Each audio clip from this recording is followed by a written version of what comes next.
Let's bring in our next guest, Thomas Haverty, Strategic Investigative Services. Thomas, how are you, buddy? Hey, Chuck. It's good to be here. Nice to have you. Tell me what your company does. We're a private investigation agency based out of Fresno. We specialize in criminal, civil investigations, litigation support, missing persons, kind of track down some fugitives every once in a while. Okay, so wait a minute. So you're not like an insurance investigator. Well, we do a lot of that. A lot of our cases the are disability cases, those kind of things. We do that stuff. If it's involving some sort of litigation, if there's a law office, we work a lot with attorneys and law firms, businesses, and insurance companies. So we do a good amount of that secret surveillance on people that, you know, they can't walk, they can't bend over. You're a private eye. I am a private eye, yeah. How did you become the private eye?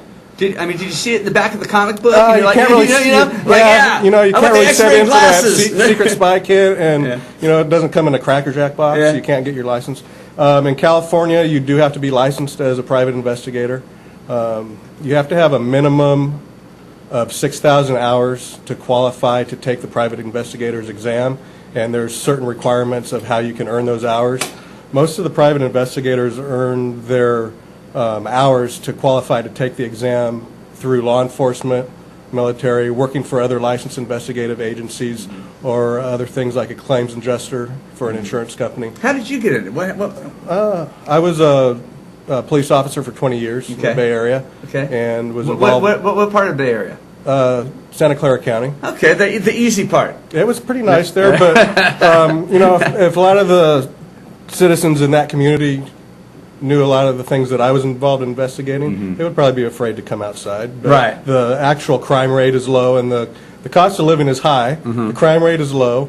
It's a nice area to live, but there's some interesting things that go on in that area that most people aren't aware of. I'm sure there is. So what brought you to Fresno? I'm originally from Fresno. Okay. I was born and raised here. Okay. And after all the time in the Bay Area, it's a different vibe over there. Sure is. You know, the Central Valley is more family-oriented and less traffic. Everything in the Bay Area is really fast, and you know, I just decided I wanted to come back home. Great. So after 20 years, I decided to open up shop here. Okay, let's not talk about the insurance things or all that. Let's get into some meat, man. Tell me some of the things that you've investigated. A lot of the things that we investigate are related to personal injury or general liability.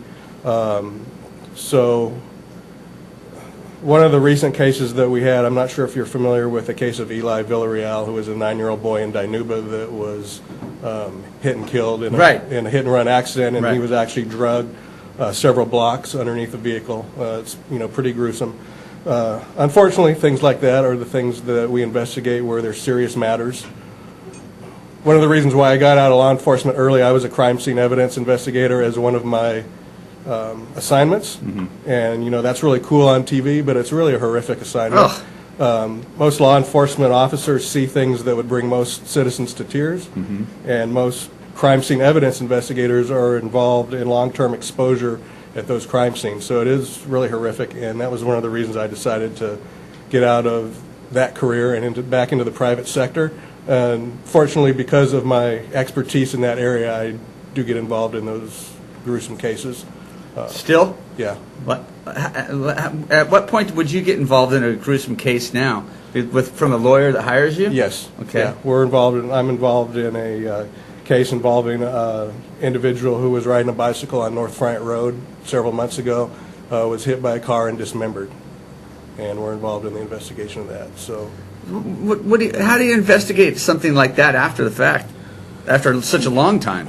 Actually, we were brought into the investigation within a week after the accident had occurred, and go out to the crime scene. And is there still evidence after a week? There is.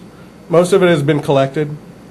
Some of the evidence that was collected by law enforcement, they've examined that, and some of the evidence that they don't desire to hold on to has been released to us, and we have an evidence storage facility where we keep some of that evidence for future use. And we go out and basically look for witnesses to see if we could find out anybody else that was in the area when the accident occurred, checking with residents, and we review the 911 logs and calls that people made to the Highway Patrol regarding the accident, and we track people down and try to find out what happened and just document the case. Our lead-in on the show is cheaters. Yeah. Okay, I'm sure you've seen it. I've seen it. Okay.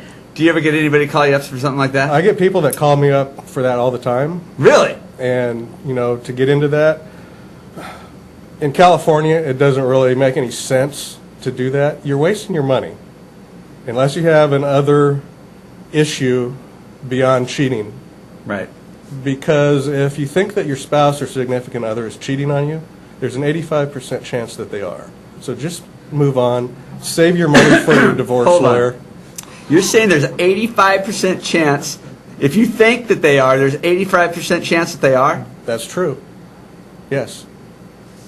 Wow, that's that's a pretty big number. And just because you hire a private investigator to follow a cheater, and the investigator might not catch them cheating. That doesn't mean that they're not cheating. That just means the investigator hasn't been able to catch them. So it's expensive to hire an investigator to do something like that. I bet. So unless there's a child custody issue or some other issue other than you're going to get a divorce or you're going to split up, move on.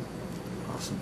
Now, if people here in the Valley want to get a hold of you, how do they do that? There's a few ways that people can reach us. We have a website, which is www.sisfresno.com. There's a contact page on there where they could send us some information about a request for an investigation. You can also give me a call, and my number is 559-492-7130. Where would you say your extreme expertise is? What area?